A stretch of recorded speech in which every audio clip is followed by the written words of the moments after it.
Greetings! I am Herbert Erpaderp, and I've finally got my hands on a couple of boxes of these Plastic Soldier Company Panzer 38T and Marder 3 variants. The variants being Marder 139 and 138 out of H. These are 15mm scale plastic vehicles suitable for games like Flames of War.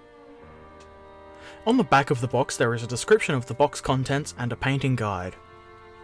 The box contains 5 sprues and this instruction leaflet, on which you see the parts for each vehicle are colour-coded, which is nice and helpful.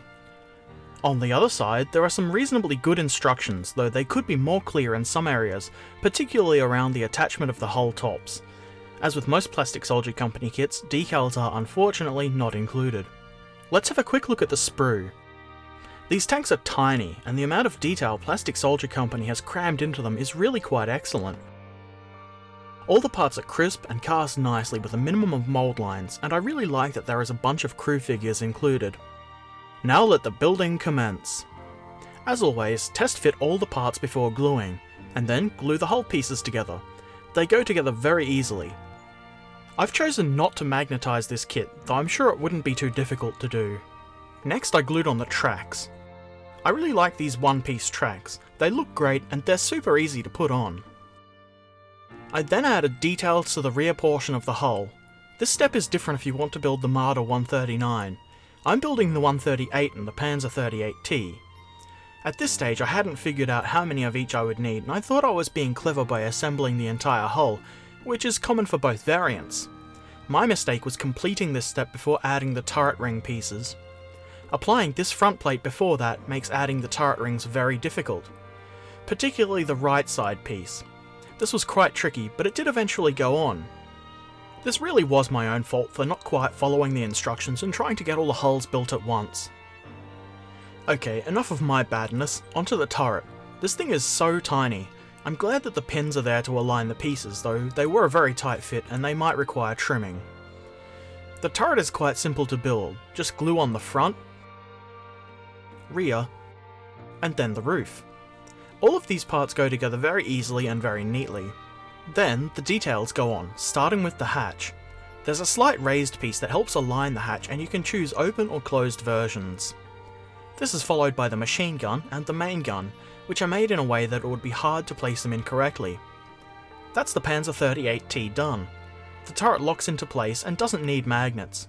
Quite a nice little tank. Now for the Marder. I wrestled with the turret ring piece again, though if you do it right you won't have any trouble. I then added the gun travel lock. You could drill out the hole on this piece, but I would be very careful.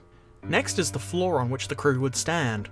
The instructions really don't seem to tell you to put this on, or the engine deck underneath it for that matter, but I think it's pretty obvious. I then begin work on the gun. It looks good. It doesn't have much in the way of mould lines, but it does have the solid end, which is common for most plastic models. I take care of that with my drill, and then I widen the hole with my knife. Now to attach the gun. You might find that it doesn't quite fit in the hole. I simply enlarge the hole with my knife. The gun shield can then be glued into place. This can be a little bit tricky to put on straight, but once you get the top piece on, everything seems to line up just right. Just don't let the glue dry before you place the top part, I suppose. At this point you could add some of the crew. I'm still debating whether or not I will. I would leave them off until after painting though if I included them. There are also some other extra details like spare track, jerry cans, and a cool pickaxe with some rope. Overall, I'm quite pleased with this kit. The only real difficulty I had in assembling it was due to my own foolishness. If you do it right, you should be able to build it quickly and easily. The detail is great, and the ability to build 3 different vehicles is most excellent. I think this is probably the first tank that I've built that is suitable for early war, that being the Panzer 38T of course. The Marder is more suited to mid or late war, I do believe. And as such, I'm likely to paint that first, so keep an eye out for that video. I'm really impressed with the detail these tiny little tanks have, though I'm not really surprised. It's consistent with the other Plastic Soldier Company kits that I've built. This kit has made me ponder. Could there be a Hetzer from Plastic Soldier Company coming in the future? I guess the only really common parts would be the tracks and lower hull, so probably not. It would be nice though. Either way, I look forward to whatever Plastic Soldier Company releases in future. I hope this has been helpful or interesting for you. I'm going to link some vaguely related Panzer 38T gameplay from Heroes and Generals, just for fun. If you've got any comments, leave them below in the appropriate location.